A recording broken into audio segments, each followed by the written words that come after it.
Welcome back to Athletic Everyday, day 108.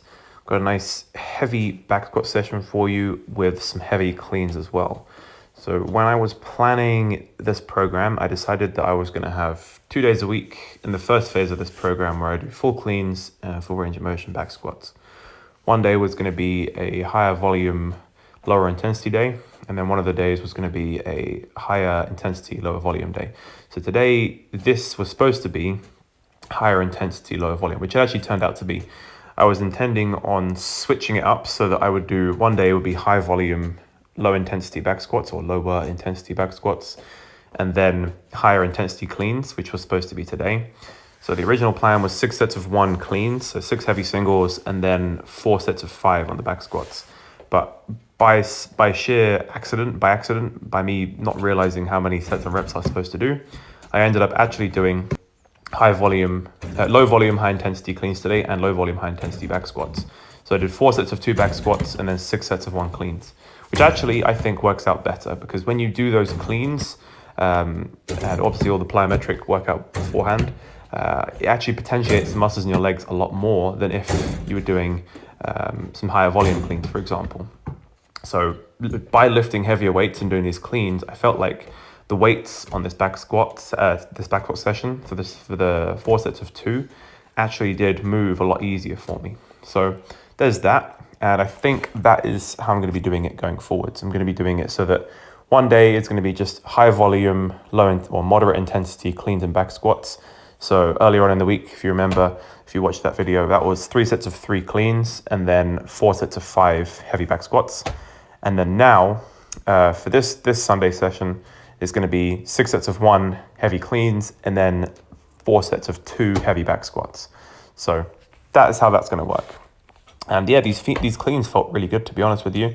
There's something about doing this multi-directional kind of like very active plyometric workout where I just set a timer for myself and I just go for 10 minutes doing and just gradually ramping up the intensity of the plyometrics from sort of more extensive plyometrics from just like, general jog, then into sort of multi-directional movements, and then sort of starting to incorporate more height into the jumps and just more effort in general.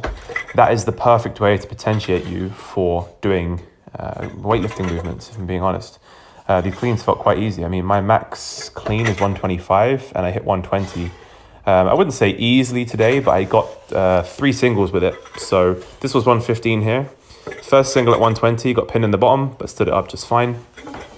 Second single, I missed. I think I jumped too far forward.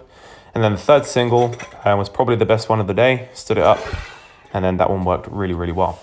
So then I moved on to the back squats. Nice little transition here. What's quite nice about doing weightlifting movements is when you get that bar into the front rack position, you can just move the bar into wherever you want to move it.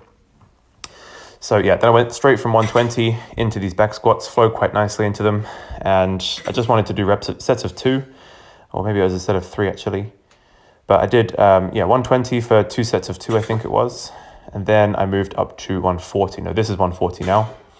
140 was moving okay, so I was like, I'm just going to push it to 145, but I didn't want to have too much pressure on the first week of the program. I've got plenty of time to progress the weights in the back squat, and I think 145 for a double is fine for me today. I've done 150 for a triple before, in fact 6 sets of 3 or 5 sets of 3 in the past, so this is by no means a 2RM, but the weight was moving okay. Wasn't moving as easily as I thought it would, but for today and for where I'm at right now in my training program, I'm quite happy with this session overall. Then on a whim, just from having seen a Isaiah Rivera video when he was in a max strength phase, I got the idea for doing calf raises with whatever I was doing my back squat with, because you don't necessarily have to have the full range of motion stimulus for the calf raise. You don't have to always get onto a platform and do the raises like that. You could just do it for ease and just for sheer efficiency, just straight after you've done the back squats and then calf raise what you were lifting. And I have to say the stimulus on these felt really, really good. And I think it's going to be something I'll incorporate more after doing back squats. So a nice short and sweet lower body day for you there. Just plyometrics, cleans, back squats, and then straight leg calf raises. Nice and simple. All right, catch you in the next one.